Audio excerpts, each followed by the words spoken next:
Today is a very auspicious day, Kamika Ekadashi. According to pure devotional school of thought of Chaitanya Mahaprabhu, as taught by Chaitanya Mahaprabhu to Sanatana Goswami, on Ekadashi day we should give up all enjoyments, all sinful activities, and with all good qualities, means with devotion, we should remain near Krishna by serving Him, mainly by chanting His holy name, as was shown personally by Chaitanya Mahaprabhu with his personal associates. From early morning on Ekadashi, they would start doing kirtan, and till the next day morning, they would do continuously chanting in unison, unitedly, because there is no ulterior desires. So center of interest is one, so there is no clashing. That platform we have to attain. And as long as there are any other separate desires, then we will have to get suffering to get a lesson. That is why that verse in Bhagavatam says, one should not desire even to be free from karma,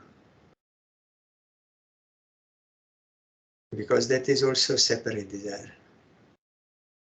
What I did, let me enjoy that, let me reap the fruits of those actions. Why I should pray to Krishna to release me from this?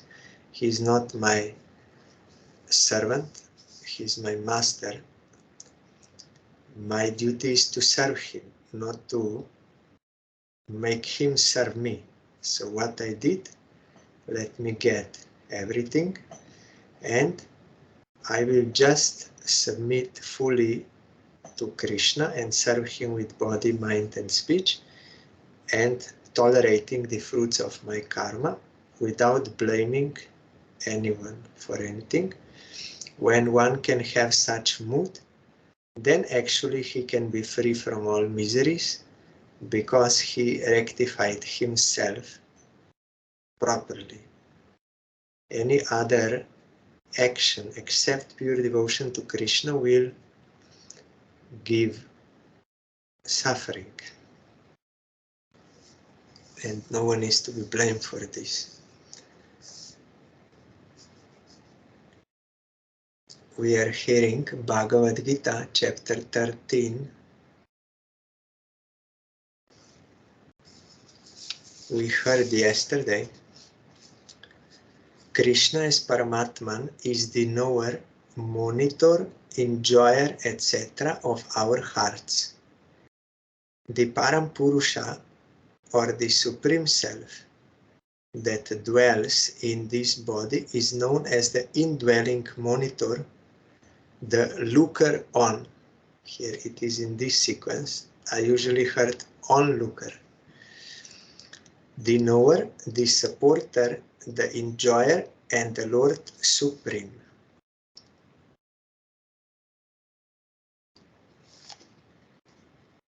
Then we heard in explanation said, Jiva is my constant companion. He comes into close touch with me in his normal state. When we are submitted to Sarup Shakti, that is normal state, natural state, then we serve him. His freedom works in his Tatashta state, the right use of which endows him with pure love, the acme of his real self, and the wrong use of which hurls him down into this mundane plane. So no one is to be blamed. I am responsible for my own actions, and I am reaping the fruits of my own actions. And only I can rectify myself. No one else can do that instead of me, because I have relative independence, so I have to do that. Of course, I need help of pure devotee to get that inspiration and knowledge how to do it, what to do. But still, I have to do that. I have to follow the instructions of pure devotee. When I can do that, then I will get that kind of result. If I will not do that, then I will get suffering. Like Gurudev told me, if you will not accept this, then you will have to suffer. No one can change this. I follow him as his eternal companion, Antarjami Paramatman. Hence, I am the witness of his actions, the approver. No one can do anything without Krishna's approval. The preserver, the sole enjoyer, yes, the preserver, he is maintainer. Without him, we cannot maintain ourselves independently, or anyone else without his grace. The sole enjoyer, the supreme self or Paramatman, and the giver of the fruits of his actions in his conditioned state. We are reaping the fruits of our actions, karma, only in our conditioned state. There in Golok Vrindavan, there is no karma, no false ego, and no these actions, and no fruits of actions.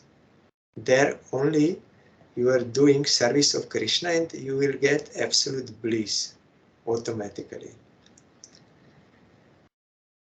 Today I heard from one recording of Gurudev that Krishna says, I'm saying this to you, Arjun, because you are my friend. But not only Arjuna is friend. Every jiva is a friend of Krishna. Because of that verse in Upanishad, that two birds are sitting in the same tree. They are friends, Sakha. One is enjoying the fruits of his actions, another is observing. So actually all jivas, they are friends of Krishna. So Krishna is trying to tell us, as he told to Arjuna, that give up all other engagements and exclusively surrender to me. That will give you what you need, what you want. So freedom, we have freedom, and right use and wrong use. So no one is to be blamed.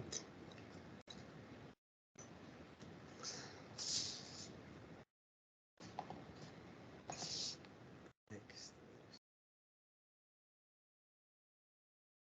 Ya evam veti purusham prakritim cha gunai saha sarvata varta manopi nasa bhuya vijayate.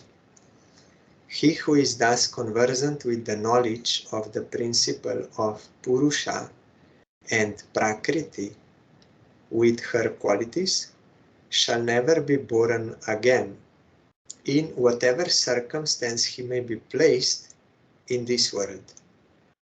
In other words, a true devotee attains the everlasting blissful state by my grace.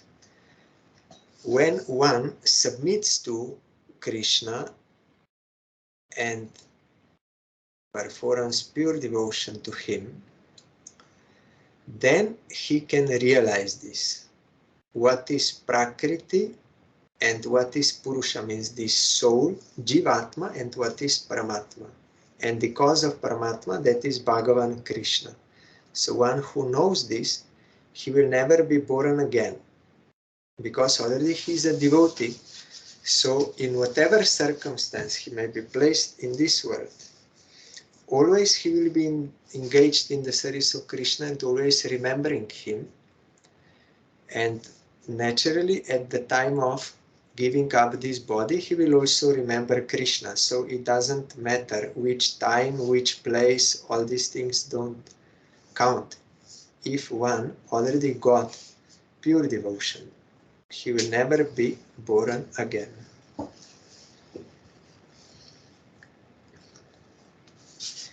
Okay, Krishna says, everlasting blissful state by my grace. So those who will surrender to him, then by his grace they will get this, not independently. Dhyanenatmani pashyanti kechit atmanam atmana onye sankyena yogena karma yogena chapare. Some see the indwelling monitor Paramatman with the help of harmonized intelligence, in brackets, by practicing yoga or concentration. Some by cultivating knowledge of self. Others find him by practicing Sankhya Yoga, and others by the yoga of action, means Karma Yoga. Explanation. O Arjuna, from the spiritual standpoint, fallen souls are of two kinds, the backward and the forward. Those who are atheists, materialists, skeptics, and moralists, void of spirituality, are all backward in the worship of me, Krishna. Means when Jiva becomes averse to Krishna, then she becomes fallen, conditioned soul. So she will go further away. But there are some conditioned souls who, by the grace of sadhus, they already turned their face towards Krishna, now not yet liberated, but they're going forward to Krishna. So these two types of fallen souls, aspirants and non-aspirants. The Sankhya yogins, who are pure monists, are also backward in the worship of the absolute person. The Karma yogins, the seekers of celestial pleasures in the next world, and bhaktas, who are all prone to the worship of personal God, are the forward. Of these, the bhaktas stand foremost because they meditate on Paramatma Ishvar in the spiritual plane by pure devotion. Next come the God-seeking, but not the monistic Sankhya yogins, because there are two Sankhyas, by Kapila Bhagavan, and one atheist Kapila was there. So now this is not the monistic Sankhya yogins, who, being cognizant of Prakriti as composed of 24 substances, we heard which 24 elements, and of Jiva as the 25th entity, gradually devote themselves to worship God as the 26th, that is Paramatma. Next come the Karma yogins, who seek to worship the Supreme Lord by resorting to Nishkama Karma Yoga. Be it remembered that Sankhya, Ashtanga, Nishkama Karma Yogas are not the direct means adopted by their advocates because of their Maic Sattvic nature, although all of them aim at the attainment of Paramatma Ishvar, who is Nirguna. Similarly, the Jnanins can realize God when their acme of knowledge is the attainment of the Supreme Lord, and not total absorption in abstract impersonal Brahman. Hence, it is the bhaktas who can realize the Supreme Lord Shri Krishna by their unadulterated devotion, the eternal function of their unalloyed self.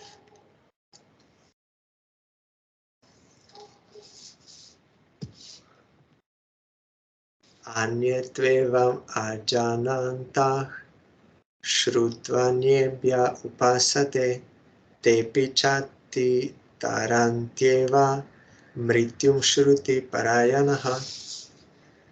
Others who, being ignorant of this transcendental knowledge, worship the Supreme Lord by hearing of him from others, can cross over the region of death by adhering to what they have heard.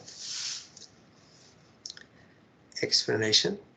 Believers in the next world acquire true knowledge of God by hearing of Him, His descent, His deeds, and how He should be worshipped from the association of sadhus, and thus easily overcome death.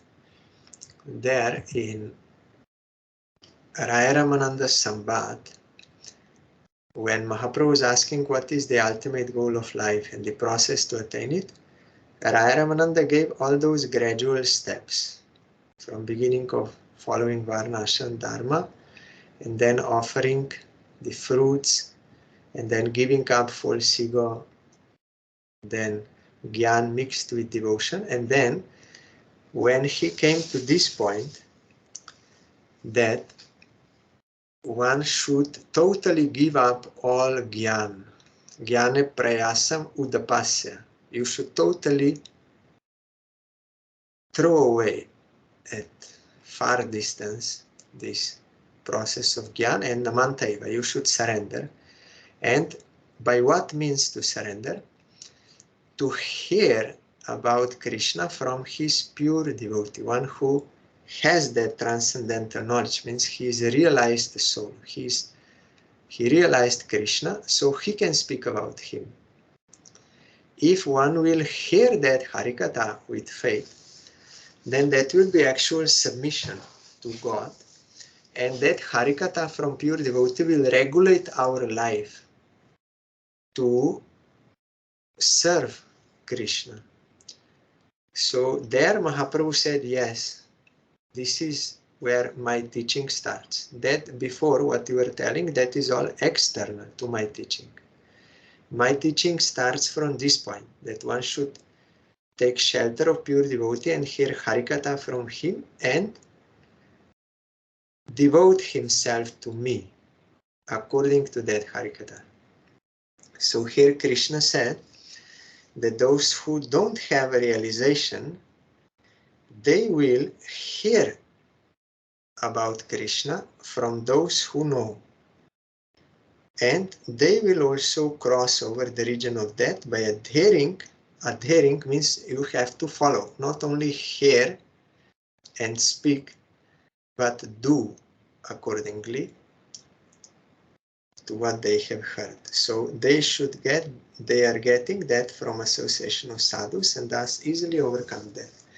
And it is also not necessary to speak much. Only if realized soul gives you mantra. That mantra is not different from Krishna. That mantra you have to hear.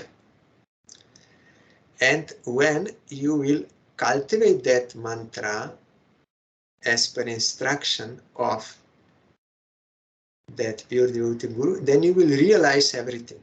We have example in Brihad Bhagavatamrita. There was one Brahmin in Assam, Guwahati, that is capital of Assam, Guwahati. Before it was known as Pragjotishpur.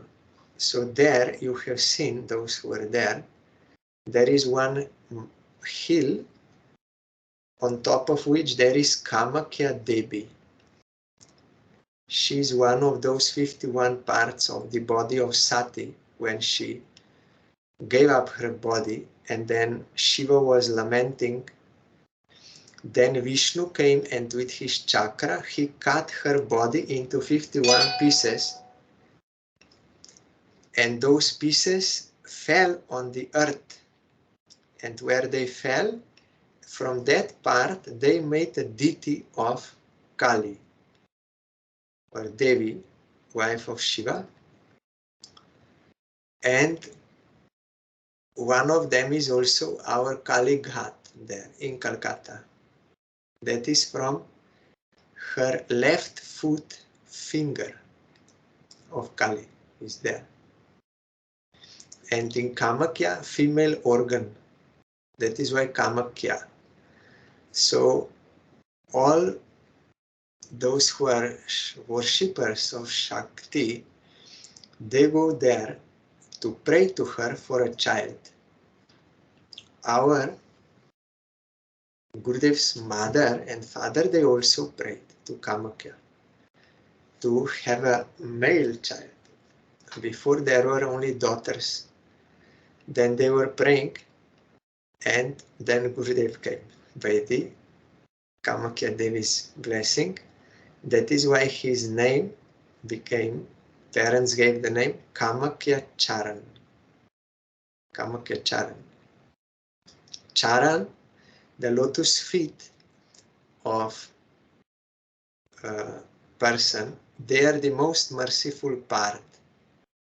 Like Bhaktivinoda Thakur gave the name to Prabhupada Bimala Prasad, grace of Bimala Devi, of Jagannath, because he was praying. And if you say Charan, it is also same, because feet are the most merciful part of the body. That is why you will find in Shastra, when someone wants to bless, like Nityananda Prabhu, he will place his foot on the head of that person.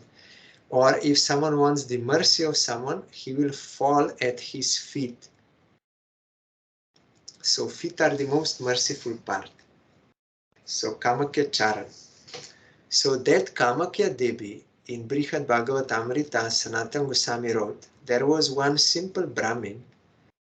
He worshipped her for getting wealth, money.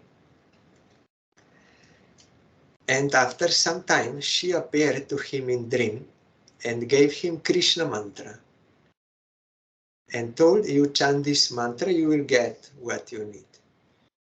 But he woke up, when he woke up, he thought it is not, it is my speculation, something. He did not believe. Then again, she had to appear. He said, no, really, I'm giving this mantra to you. Don't doubt. I'm giving. You will get everything. So then he started chanting, and when he was chanting that mantra, then he lost desire for money.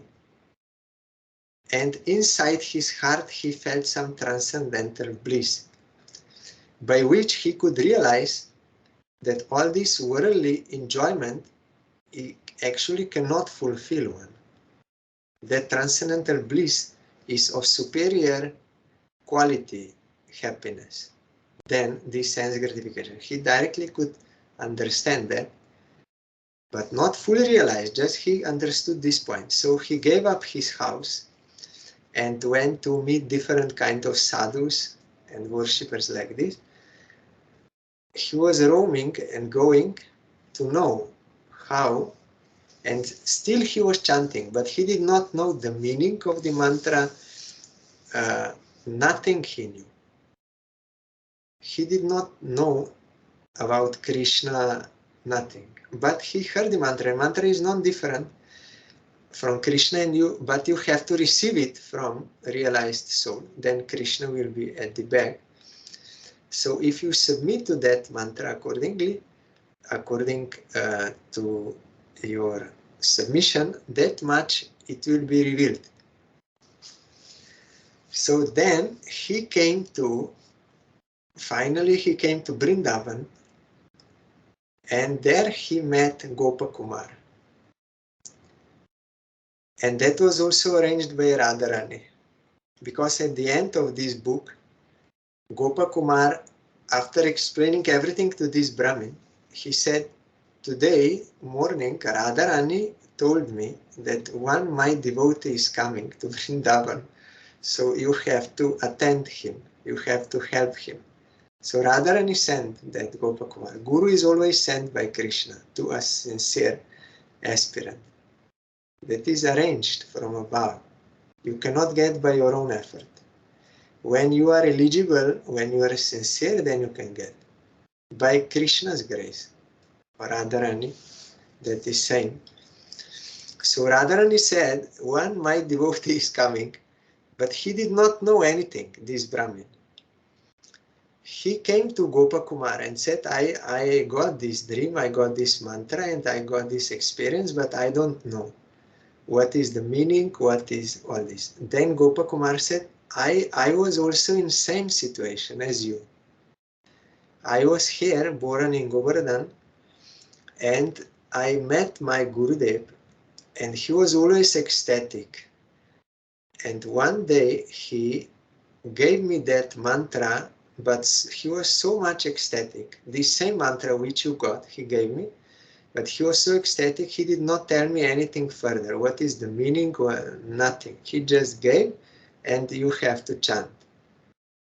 So I was chanting, not knowing anything. Then I experienced many things. So that I will tell you today.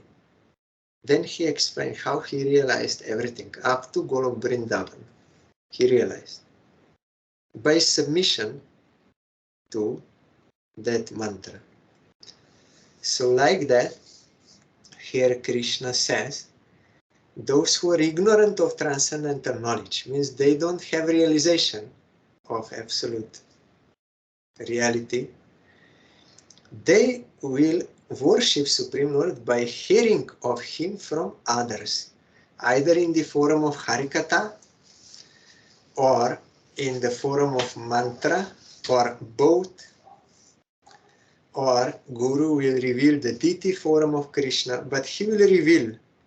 Then if we will submit and serve, we will adhere to what we heard, then we will also cross over the region of death.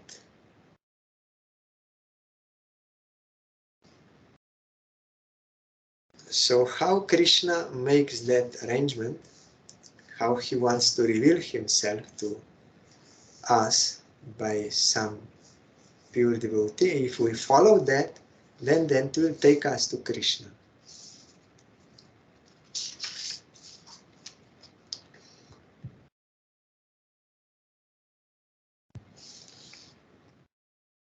Yavat sanjayate kinchit, yavat sanjayate kinchit, sattvam stavara jangamam, kshetra kshetra gya samyogat, tadvidi bharatarshapha. Know, do, O chief of the Bharatas, that the whole creation, mobile or immobile, results from the consummation of both Purusha and Prakriti, that is to say, Kshetragya and Kshetra. So all this creation in this world is combination of matter and conscious being. Kshetra and Kshetragya, or Purusha and Prakriti. Even immobile living entities like trees, they're also living entities. Mountains also, they grow, they can feel, but their consciousness is very much shrunken in comparison to others. But still, Atma is there and they are conscious. And they can gradually elevate themselves, or sometimes by the grace of sadhu, trees get liberated, mountains get liberated if they hear Harinam chanted by them. Samam sarveshu bhuteshu tishtantam parameshwaram vinashyat sva vinashyantam yah pashyati sapashyati. He who knows the Supreme Lord, Paramatman, as seated alike in all things that be, and as ever existing in all things that are liable to perish, is a seer, that is to say, a Gyanin, who knows the transcendental truth. So we have eyes and we are seeing many things, whether it is day or night, or what color is this and that. We are seeing, but actually we are not seeing everything.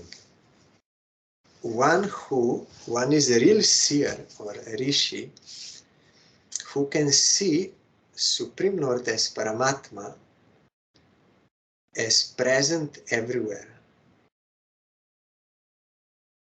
in all things. All these perishable bodies, and also in Atma, Paramatma is there. So when one can see Paramatma everywhere, then we can say he is a seer. Otherwise, we are blind. We are seeing, but we don't see. Like Srila Gaur Govinda Sai Maharaj, he told, if one is chanting Mahamantra, but is not having darshan of Krishna, not seeing Krishna, it means he is blind. And it is true. We are blind, blinded by ignorance. Agyana timirandasya, blind by ignorance. Because Krishna name and Krishna, they are one and the same. But we are not realizing because of our dirt on our consciousness. So we have to purify. When we will purify, we will see that actually Krishna's name and he, they are one and the same. That is why we have to cultivate this mantra given by realized soul in appearing in bona fide perceptual channel. This Mahamantra, we have to chant with attentiveness, avoiding tenfold offenses, and gradually when our heart will become pure, then we will realize this is actually Krishna with all his qualities, pastimes, everything. So even if you meet Gurudev only once, like Dhruva, he got mantra and instructions, and then never he saw, but he practiced what Gurudev told him, so he will get everything. Like that, we can get everything by just chanting the mantras given by Gurudev with submission. And we can realize everything.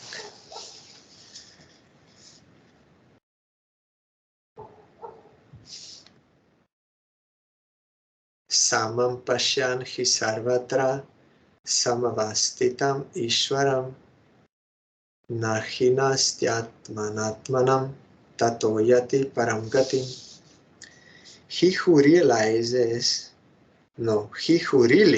realizes that the Supreme Lord dwells everywhere, in all things alike, does not degrade his self, in brackets, to the foul sink of worldliness, by submitting to the alluring nature of Maya Prakriti. On the contrary, he attains the ultimate goal of eternal bliss. Prahlad Maharaj realized this. How? By the grace of Narad. Then Hiranyakashipu asked him, where is your God? Then he said, he is everywhere. Then why I do not see him in this pillar? Then Prahlad said, he is in this pillar also. Then Hiranyakashipu said, okay, I will kill your God and then I will kill you. Then he struck that pillar and Nrsimha Bhagavan appeared there, Bol Nrsimha Bhagavan ki jai, to prove the word of Prahlad Maharaj. Just to prove that the word of Prahlad Maharaj is true. That is why Gurudev said we have to take mantra from such devotee at whose back Krishna is there. What this pure devotee will say, Krishna will fulfill. We will hear this during Janmashtami. We hear every year. Brahma and other demigods, when they were praying to Devaki's womb, when Krishna was there inside, he told that Supreme Lord is very merciful, and Acharyas, they take full shelter of him, and they cross over this ocean of nescience, and they leave behind that path for others to follow. And because Krishna loves them, he will accept that path given by them. So what Acharya will devise some means for us to serve Krishna, Krishna will surely accept because they are fully surrendered to him. So we are singing that song. Krishna se tomar, Krishna dite paro, tomara shakati ache. Krishna is yours, so you can give him. So what Acharya will real bona fide acharya, at whose back Krishna is there, what he will make something that will be accepted by Krishna as bona fide. Like in the case of Prahlad, he said to prove. And still Hiranyakashipu, though Nrsingadev appeared in a very astonishing, miraculous way, still he could not understand that is God, because eyes of lust. But Prahlad could know. So only devotee they can know. So these devotees, they realize that Supreme Lord is everywhere. They can directly see him. And those who see this, they do not degrade themselves into worldliness by submitting to the alluring nature of Maya Prakriti. Haridas Thakur, Maya Devi herself came and was seducing him, but Haridas Thakur did not submit to that alluring because he was alluring nature of Maya, because he was already in contact with Krishna, actual contact, not only yes, I'm a devotee, but I'm not devoted to Krishna. But Haridas Thakur was, so he passed that test, and he even blessed her, Maya. So on the contrary, he attains the ultimate goal of eternal bliss. Like, for example, what to speak, even 500 years ago, there was the electricity was there, but not manifest in this way. What to speak of 5,000 years ago, or when the Vedic scriptures were there. So how is it that Srila A.C. Bhaktivedanta Swami Maharaj, when he became old and he could not travel to so many places, so he made this arrangement that he recorded the mantras on tape, and through some representative that was given to those aspirants who were eligible to get the mantra, so they heard from tape record. Then some asked Srila Sridhar Maharaj, how is it? Is this really bona fide or how? Then he said, yes, because the will of a Vaishnava is behind. He wanted like that, so Krishna will accept. Because he wanted. Like Prahlad said, there is God, God appeared there to prove. So this, and pure devotee is also always inspired by Krishna. He is giving him inspiration to make certain, to devise certain means. So Krishna will accept that. But no one can cheat later on when that was, for that circumstance, his will was there. But you cannot cheat afterwards and not following all those rules and all this. So Krishna is everywhere, he knows everywhere. It is not that objectively something is working or not, objectively. No, it is subjectively. If will of Vaishnava is there, if will of Supreme Lord is there, then it will work. Otherwise not. It is not objectively this and this, and then it will, no.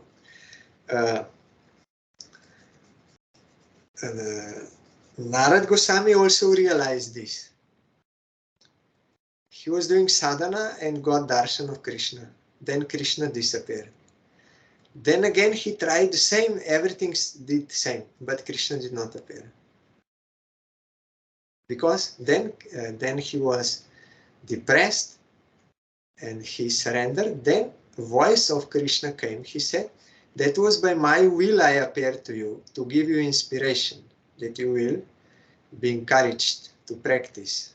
But you cannot get me now. When you will be fully purified through sadhana, then you will again see me, but not now. But that time I appeared by my own will. So it is not objectively something like you will say, you chant 16 rounds, then you must get this. No. If pure devotee will say, you chant 16 rounds, you will get Krishna, then Krishna will come. but not without his will. So we cannot cheat. We have to submit to the will of Krishna and his pure devotee. So Prahlad Maharaj is like this, realized soul. He can see Krishna everywhere. And how, like also in the case of Prahlad. So what I wanted to say, how we can say what Swami Maharaj made this arrangement for initiation, that is not in any Shastra. How it can be that time the electricity was not manifested? So how they can write, yes, by tape record? But it is there in the Shastra in the sense that what pure devotee will do, what he will say, that will be accepted by Krishna according to time, place, circumstance. You will find that verse in Bhagavatam. So it is in Shastra. What Acharya will make, that will be accepted by Krishna. And no one can cheat to misuse that, because it is subjective. Krishna is his own will. He has his own will, and pure devotee also. In the case of Prahlad, he was in womb. Then his mother asked for that boon. You store all this teaching, what you were giving to me, Narad. You give all that teaching to my son. That is my request for a boon. Then Narad said, yes, so be it. So while Prahlad was in the womb, he got that transcendental knowledge. There was no initiation, no this mantra hearing or no. By the will of Narad. Narad said, yes, okay. Let him have that transcendental knowledge, and Krishna is fulfilling that, so Prahlad became pure devotee. How is this possible? It is in Shastra. So like that, if some pure devotee devises some means, Acharya, that will be accepted by Krishna. So such a realized soul will not submit to the alluring nature of Maya Prakriti, because already he was attracted to the beauty of Krishna. On the contrary, he attains the ultimate goal of eternal bliss. To submit to the alluring nature of Maya Prakriti, you will get eternal suffering. Means perpetual. As long as you will want to enjoy, that much you will be kicked and get suffering. Until you will submit to Krishna, you will get that kick of Maya.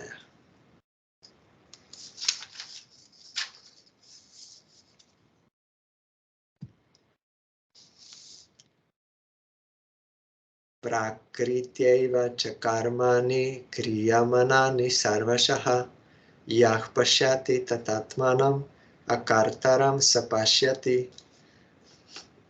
He is the real knower who deems himself as akarta, non-doer, or unconcerned in his actions, and realizes that it is Prakriti transformed into body and mind that performs all actions, and that Purusha, the soul proper lying dormant, does nothing as a matter of fact. Nothing in, like as I told that day, there is some excavator. So the driver is there, he's moving that thing, but he has no direct touch with earth. And that excavator is doing things. So one who is a realized soul, he can understand that all these material actions, they're not done by him. They're done by Prakriti, not by him. He's not the doer. Because there are 5 factors of action. We will hear in the last chapter of Gita, 5 factors of some action. The 3 gunas and the senses and something, and then there is jiva, is one kind of doer, means factor, because he has that relative independence. And one factor is Paramatma. Until if Paramatma does not approve, nothing can happen. So here in this chapter, it is only revealed this much, that realized soul can see that these material actions are not done by me. I'm different from this matter. These material actions are done by Prakriti. So that is a Jnani. And soul is separate.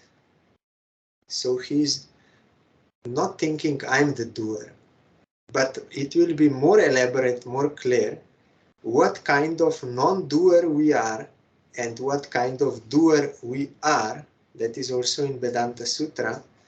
It will be more clear in that 18th. Here it is only one aspect. That we will hear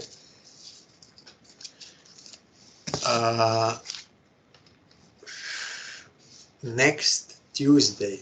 That is, I think, 2nd August. 1 second, I will check the calendar. Yes, 2nd August.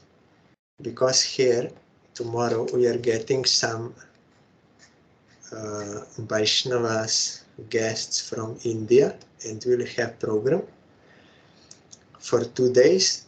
Then on Wednesday, we are going to Pula, Croatia, in that temple, and stay until Monday. Then on Tuesday, we can continue. If Supreme Lord approves, wills, then we can continue this topic that Tuesday, 2nd August. Haribol.